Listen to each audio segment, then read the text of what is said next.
ahead, Tom. Well, thanks, Carrie. So, with information coming our direction daily, hourly, I felt like it was important for the board to convene for two things. But the first is just a discussion item. And you're probably all aware that the Idaho State Board of Education will be meeting Monday, and that is going to be at 2 p.m. Pacific time. And if they follow the same protocol as last week, they had a video feed, or you could listen to it on Facebook Live, on the Idaho State School Board Facebook Live. I will forward any other information that comes that way. We're looking for guidance from the State Board of Education next week from that meeting, and from all indication that we should be getting that guidance. And the discussion item that I have today is mainly centered around what we're doing on grading, assessment, and graduation requirements. And there's been a lot of things that have already come out that have been waived, but I felt like I wanted to keep the board apprised and make sure you didn't have any questions in that realm. The other thing that we're expecting out of the State Board of Education is some guidance on whether or not they're going to be extending the soft closure from April 20th or not. And again, a lot of what their decisions will that come out of that meeting or guidance they give us will determine directions that we head. So those are two of the main items that we're looking for Monday afternoon. So I can't really give you an update on any of that information. Go ahead. Are you recommending that we join that conversation or get a report from you? Either. I just wanted to be available if you would want to listen in, but I definitely will be listening to it, and I will give you an update. Do you have a sense of how long of a meeting that is? I just know I have another one, but... Yeah, I would say no longer than an hour. Okay. I'm gauging that just off of last Monday's, but last Monday they didn't really address too many issues on the K-12 issue. The meeting was more on higher ed. I really don't know the length of that meeting. So again, no requirement on your part. I definitely will give everybody an update on that. So, okay, good. Thank you. Yeah. Now, on the grading, assessment, and graduation requirement, what I think is important is we have board policy on this, and we also have most of what is concerning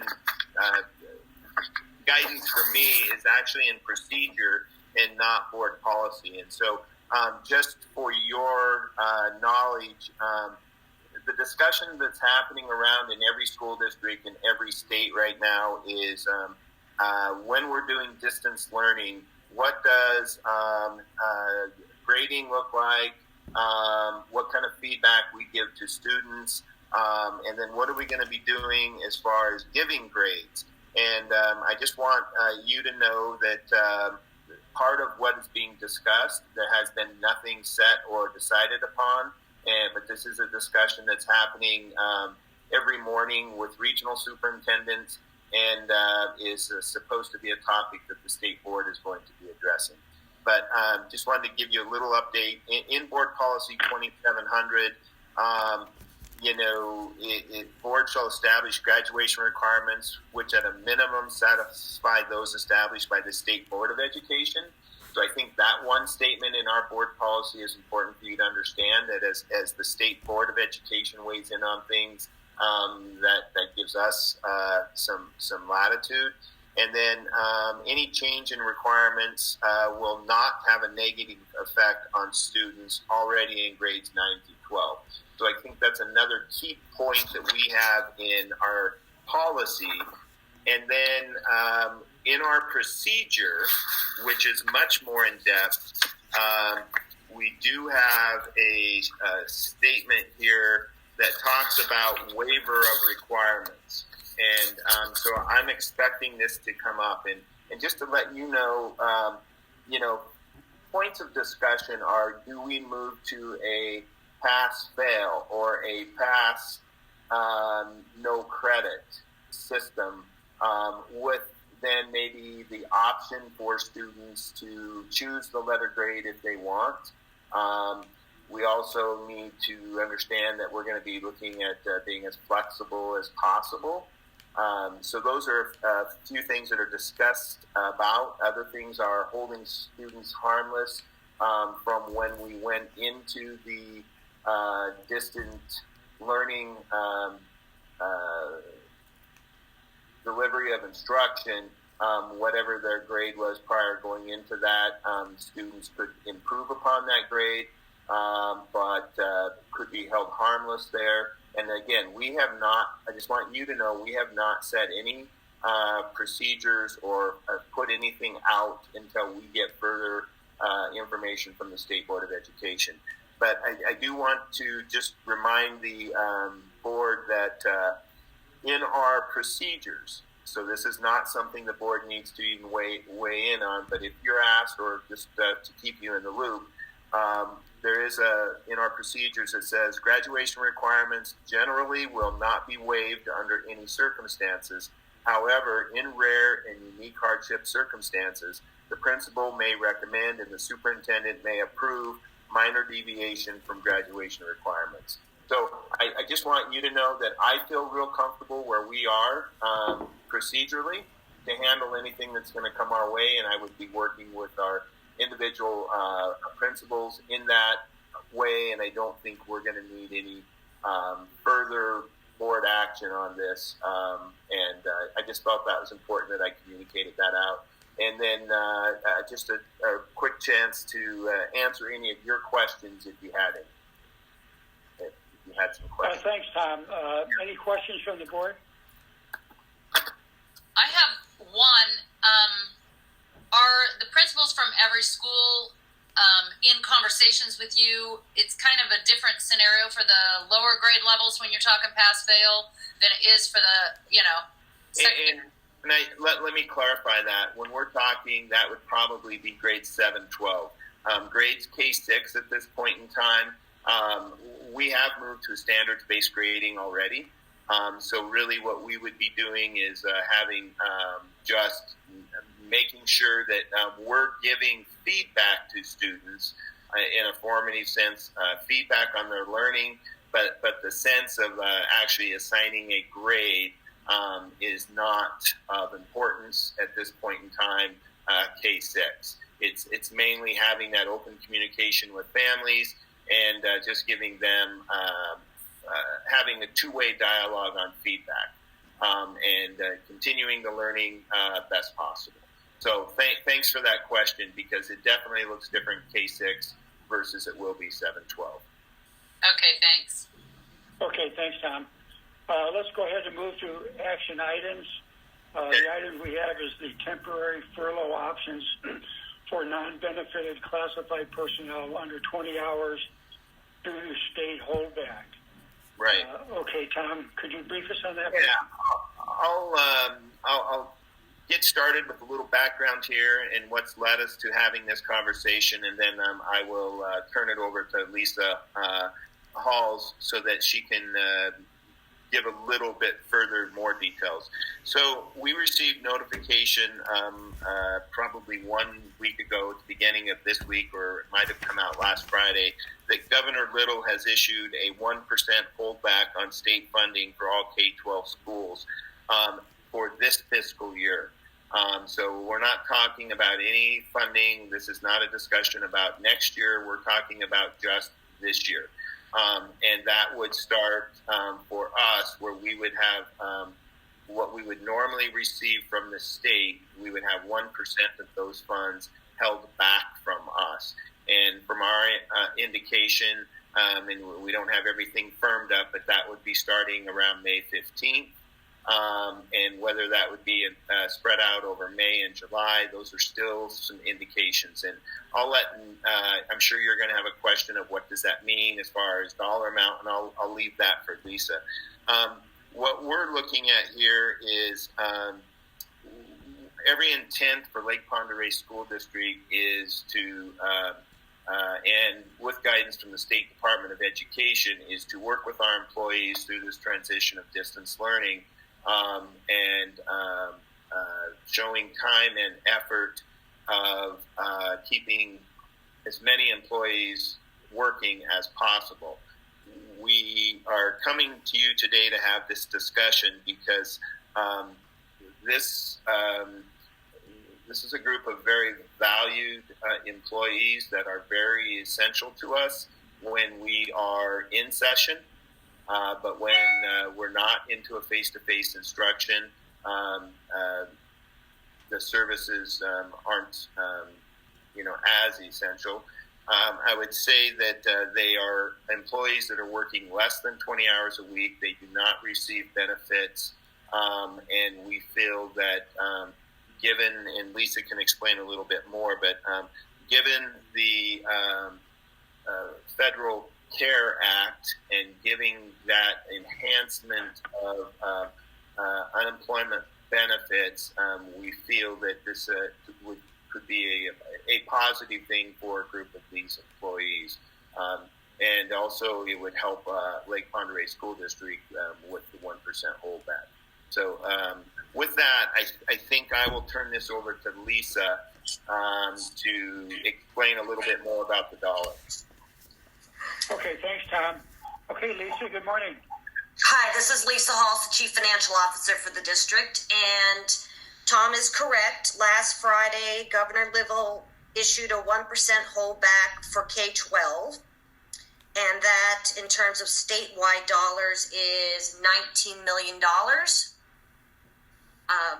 My estimate of that effect on from a dollar perspective for Lake Pend Oreille School District is a loss of $235,000. So Tom explained, we are 9 months into the fiscal year. We have 3 more months until our fiscal year ends June 30th of 2020. I think that doesn't tell the whole story. What's more salient right now, and we really are hoping for direction from the State Board of Education next Monday, and we've been asking this question, is the way pupil transportation is funded for K-12 in Idaho. It's on a reimbursement basis, and the structure of that so far is that the larger loss in state revenue, unless the state board gives us guidance otherwise, is about $600,000 in our pupil transportation reimbursement for fiscal year 2020. So in totality, those two numbers, of course, are over $800,000. Also, the CARES Act, which is the Corona Aid, Relief, and Economic Security Act, is estimated to infuse for the state of Idaho $47.9 million. And we've been given guidance so far by the State Department of Education that school districts could expect to receive from those CARE dollars about 83% of their current federal, what's called Title I appropriation, where there would be wide spending latitude on that.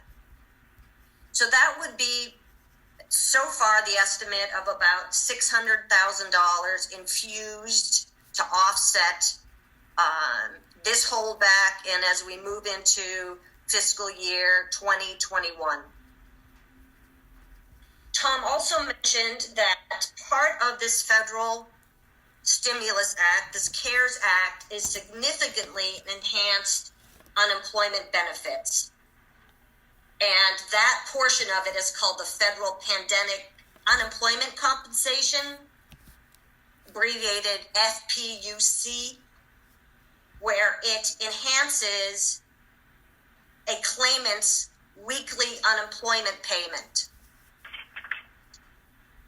The staff people we are talking about currently earn a range of $75 a week up to $300 a week.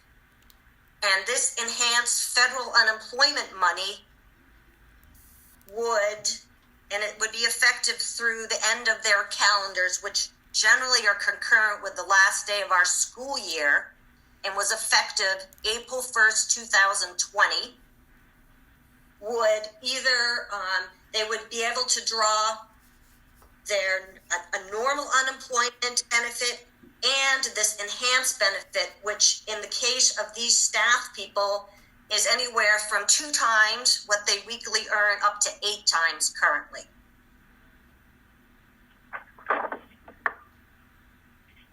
I think those are my comments. I'm ready for other questions. Yeah. Yeah, go ahead. I have a question quickly. Lisa, will you remind me how many people this impacts? This impacts about 7% of our staff, 59 part-time, non-benefited, classified employees. 7%. So Okay. is that the total, 59, Lisa? Affirmative, 59 staff people. And if I Thank you. give a little clarification there, so these staff members have been working up to this point, and the question may be, okay, why are we having a meeting on Friday, April 3rd, instead of waiting till our regular scheduled meeting on April 14th? Part of this has to do with our payroll date, which goes through next week, April 9th.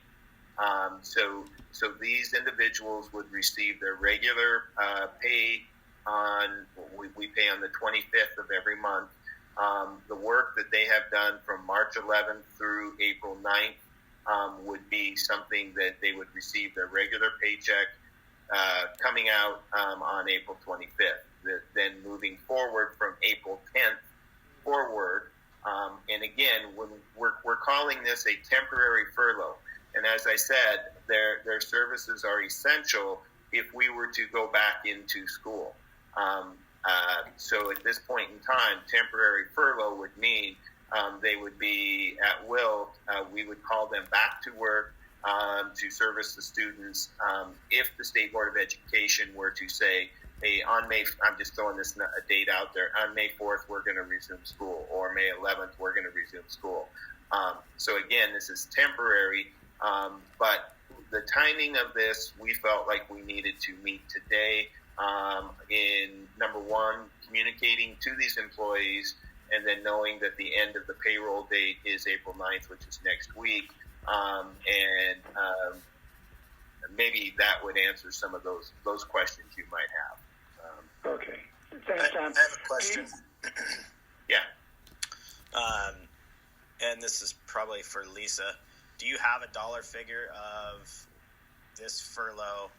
What kind of, I guess it's probably hard to put a dollar figure on it because not knowing the extent of the time frame of the furlough. But let's assume, if it's 1 month, how much money are we talking for these 59 employees? So this is Lisa, and if it was 1 month, hold on 1 second, let me just, that would be a salary and affiliated payroll savings to the district of $47,000. If the temporary furlough was extended to the end of school, it's double that, Right. $94,000. So are we, and to back up a little bit, so are we conservatively approaching the state funding model right now on the assumption that $600,000+ transportation is not going to be reimbursed? So are we conservatively going into that saying we're not going to get that money, and we're going to lose the $200,000+ of the 1% holdback? Is that kind of the approach that you're taking? Okay. This is Lisa. Yes, affirmative. We always try to take the most fiscally conservative approach. Mm-hmm. We do have a board policy where we annually contribute to our reserve. Right. And at the hiatus of the 2009 recession, we did, at the apex of the 2009 recession, for a couple of fiscal years, we did not make that contribution, but in the last several fiscal years, we've doubled up. So we are now positioned that we have about 13% of our general fund annual operational budget in reserves, or to quantify that in dollars, just below $5 million. 4 million, some. Okay. Yeah. And Lonnie, I think if I could jump in here, being on a morning phone call every day with regional superintendents who also then we have representatives of that group who are working with the group within the governor's office. One question we don't know and nobody knows is when those relief funds would ever even come to the district. And is the intent for that to come in for next fiscal year versus this fiscal year? So really, our 1% holdback, Lisa, correct me if I'm wrong, is about, we're trying to bridge the gap of $235,000. Is that correct, Lisa? So the first part of your question, I think, is a cash flow question in terms of the Federal CARE Act. I certainly wouldn't expect by this fiscal year end that we would receive our, allotted portion of this $47.9 million statewide dollars. But from a cash flow perspective, because of our reserve balance, we could continue to operate without having to go to a bank to ask for a loan to, by and large, make payroll.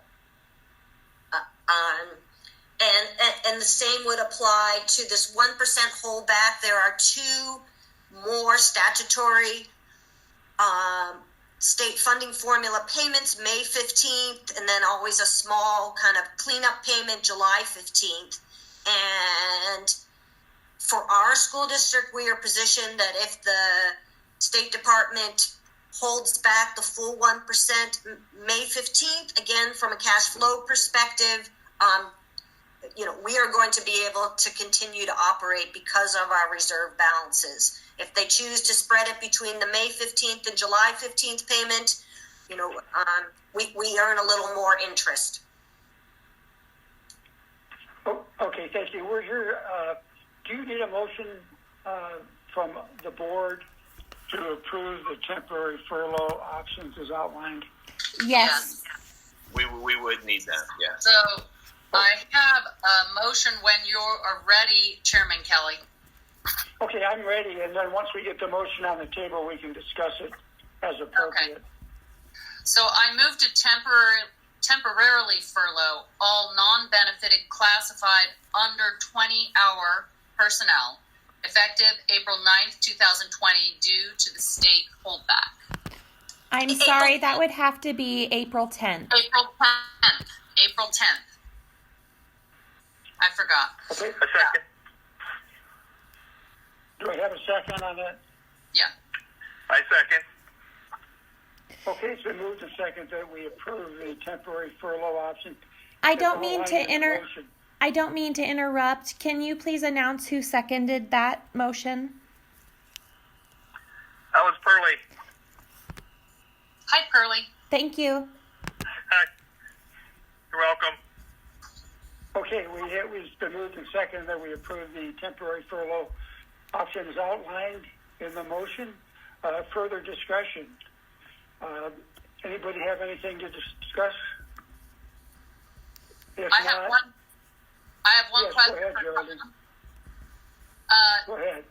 Does this group of 59, are they aware that we're having this conversation? I can tell you, they know that they've been communicated. All staff have been communicated that there is a 1% holdback, but we could not prematurely notify them of this. I can tell you that we value every employee, and this is not something that is taken lightly. Our HR department, along with our payroll department, and along with myself, will be communicating to them depending upon board action today. So if board action moves forward, they will receive an email communication from me, and then they will receive a personal phone call from our HR and payroll department, answering any questions they have and helping them navigate any, if they choose or would want to start the unemployment application. So we are prepared for customer service on that end. And again, this is not something that we're taking lightly, but we feel that given this time, it's a fiscally responsible thing to do at this point. I've got a question. Yes, any other questions? Yeah, Carrie, if you don't mind, this is Lonnie. Yeah, go ahead. Am I correct in doing this, in taking this action, this allows these folks the ability to apply and receive those expanded benefits? That's correct, right? Affirmative, this is Lisa. Okay. So this is not only a fiscally responsible move for us, it also allows them to get these benefits that they would not otherwise receive if it was a layoff or something like that. That is correct. Okay. Great. Any other Right. discussion? And this is Lisa. That was effective April 1st, 2020, and so far that extends only to July of 2020. These enhanced benefits are substantial. Okay. Thank you. Okay, any other discussion? In that case, we will go, all those in favor of the motion, please signify by saying aye. Aye. Aye. Aye. Aye. Aye. Aye. Since we can't see each other, anybody opposed? I don't hear anything in that case. The motion is adopted. Thank you. Okay, that concludes the agenda.